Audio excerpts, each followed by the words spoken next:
तो हमारी ड्यूटी क्या है? अगर हमारे देश को कोई पीटेगा, हमारे उद्योगों को मारेगा, हमारे पब्लिक सेक्टर को तबाह करेगा, हमारे देश को अमेरिका के आगे घुटने टेकू बनाएगा, तो हम भी, हमारी ड्यूटी ये है, हम सड़कों पे आए, हम लड़ें और सरकार से कहें अपना रास्ता बदलो, नहीं तो बोरियत बिस्तरा गोल करने के लिए तैयारी कर लो।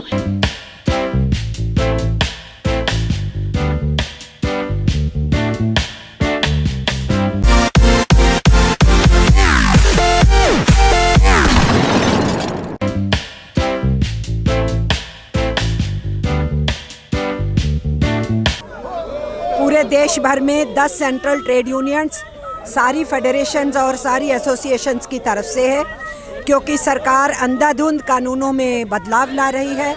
इसके साथ साथ निजीकरण की बात कर रही है।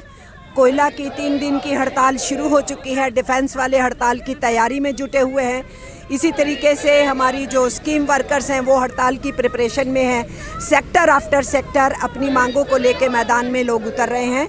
इसलिए सार्वजनिक क्षेत्र की रक्षा के वास्ते और श्रम कानूनों में बदलाव के विरोध में और असंगठित मजदूरों को 7,500 रुपये दिलाने के वास्ते, लॉकडाउन पीरियड की वेतन दिलाने के वास्ते और उसके साथ साथ सबको रोज़गार पे रखने के वास्ते, इन सारी बातों को लेकर के आज हमारा ये प्रदर्शन पूरे देश भर में।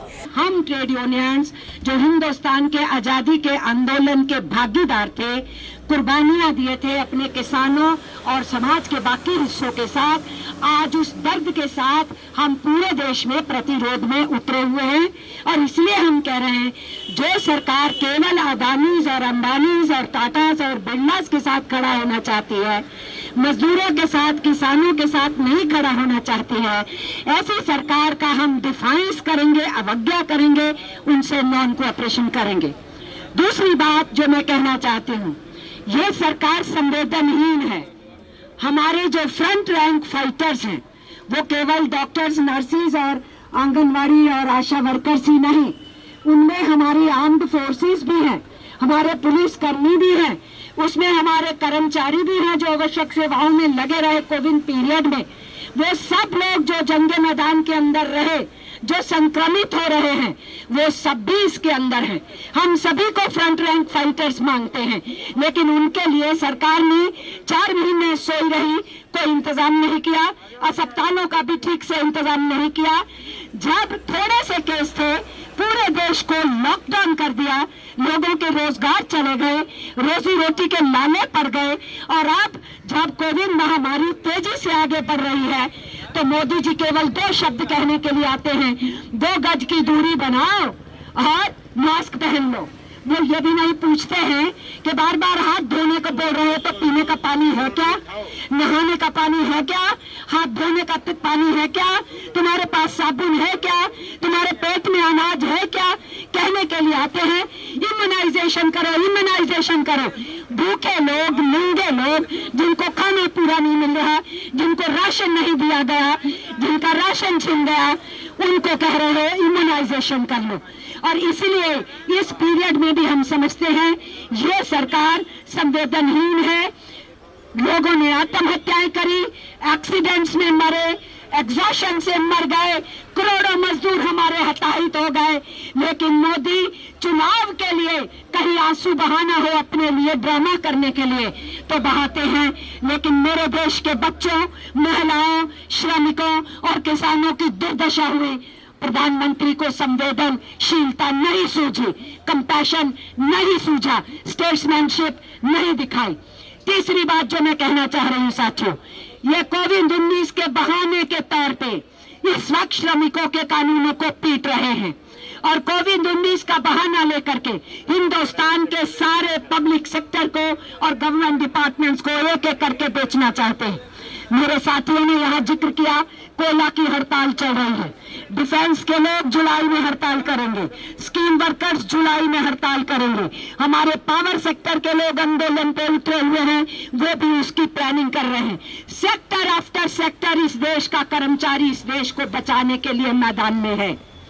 और कल अखबारों में हमने पढ़ लिया 151 रेलें चलाई जाएंगी, प्राइवेट सेक्टर चलाएगा, 30,000 करोड़ लगेगा, लेकिन इंजीनियर हमारे होंगे, गार्ड्स हमारे होंगे, पूरा टेक्निकल जो अरेंजमेंट है वो हमारा होगा। तो पब्लिक मनी से सारा इंफ्रास्ट्रक्चर, सारे गार्ड्स, सारे इंजीनियर्स, सारा रनिंग ऑपरेशन जनता के पैसे से होगा और कमाई करने के लिए आएगा प्राइवेट सेक्टर, और वो अपनी ट्रेनें चला के मोटा किराया लेगा अमीरों से, शताब्दी और राजधानी से ज्यादा किराया लेगा उनकी लूट के वास्ते। इस देश की रेलवे का सही ये हाल कर रही है ये सरकार। तो अगर हम इसको एंटी नेशनल बोलते हैं, देशद्रोही सरकार बोलते हैं, तो हम गलत नहीं बोल रहे हैं, क्योंकि यही ये सरकार कर रही है। इसलिए हम फिजिकल डिस्टेंसेस को मानते हुए सब साथियों से कहे थोड़ी थोड़ी गिनती में आइए। हम 10 श्रमिक संगठन, उसके साथ हमारी फेडरेशन और एसोसिएशन के लोग, सबको हमने कहा 5-5 से ज्यादा नहीं लाइए। और इसीलिए इस फिजिकल डिस्टेंसिंग को मेंटेन करने के लिए हम लोगों ने कम गिनती के अंदर ही, लेकिन श्रम शक्ति भवन को हमने सिंबल बनाया, क्योंकि हम ट्रेड यूनियंस हैं, हम कर्मचारी यूनियंस हैं, हम श्रम मंत्रालय को नरेंद्र मोदी पंगु बनाए हुए हैं। हम श्रम मंत्रालय के मंत्री को कहना चाहते हैं, तुम श्रमिकों की वजह से तुम्हारा डिपार्टमेंट है, श्रमिकों की वजह से ये श्रम शक्ति भवन है, और तुम्हारे यहाँ भी जो ठेका पे थे तुमने उनको भी वेतन नहीं दिया लॉकडाउन पीरियड का। क्या गुनाह किया अगर हमने कहा लॉकडाउन पीरियड का सबको पगार मिलना चाहिए? कौन सी गलती कर दी हमने अगर हमने ये कहा छोटे उद्योग का कर्मचारी अगर वेतन नहीं पा रहा है तो सरकार उसको वेतन दे दे? हमने कौन सी गलती कर दी जो ये बोल दिया कि हिंदुस्तान के लगभग 80 करोड़ आवाम के घर में, बल्कि उसमें और 30 करोड़ और उनको शामिल करके क्यों नहीं 7,500 करोड़ रुपया हर गरीब गुरबा के परिवार को दे दीजिए कैश। सरकार ने इनमें से कोई मांग नहीं मांगी, ना ही राशन को सर्वव्यापी करने की मांगी। इस संवेदनहीन देश के विरुद्ध काम करने वाली, देश को बेचने के रास्ते पर निकली हुई इस सरकार के विरोध में हम श्रमिक संगठन पूरे देश के अंदर जंगे मैदान में है। पूरे हिंदुस्तान में इस वक्त आंदोलन है। आज के दिन ये प्रदर्शन हो रहे हैं, सब जगह फिजिकल डिस्टेंसिंग के नियम को हम मान रहे हैं, हम अपने मास्क लगा रहे हैं और पूरा एहतियात बरत रहे हैं। जान हर एक को प्यारी है, लेकिन मोदी जी जब लोगों की जान ही लेने पे तुल गए हैं तो फिर जान खतरे में डाल के भी सड़कों पे आना ही पड़ेगा। हमारे फ्रंट रैंक फाइटर भी तो आ ही रहे हैं, सब ड्यूटी दे ही रहे हैं, अस्पतालों में भी दे रहे हैं, सड़कों के ऊपर पुलिस कर्मी भी ड्यूटी दे रहे हैं, तो ड्यूटी तो देनी पड़ती है। तो हमारी ड्यूटी क्या है? अगर हमारे देश को कोई पीटेगा, हमारे उद्योगों को मारेगा, हमारे पब्लिक सेक्टर को तबाह करेगा, हमारे देश को अमेरिका के आगे घुटने टेकू बनाएगा, तो हम भी, हमारी ड्यूटी ये है, हम सड़कों पे आए, हम लड़ें और सरकार से कहें अपना रास्ता बदलो, नहीं तो बोरियत बिस्तरा गोल करने के लिए तैयारी कर लो। अगर आप ये वीडियो YouTube पर देख रहे हैं तो हमारे चैनल को सब्सक्राइब करें और बेल आइकन को दबाना ना भूलें। अगर आप Facebook पर ये वीडियो देख रहे हैं तो हमारे पेज को लाइक करें।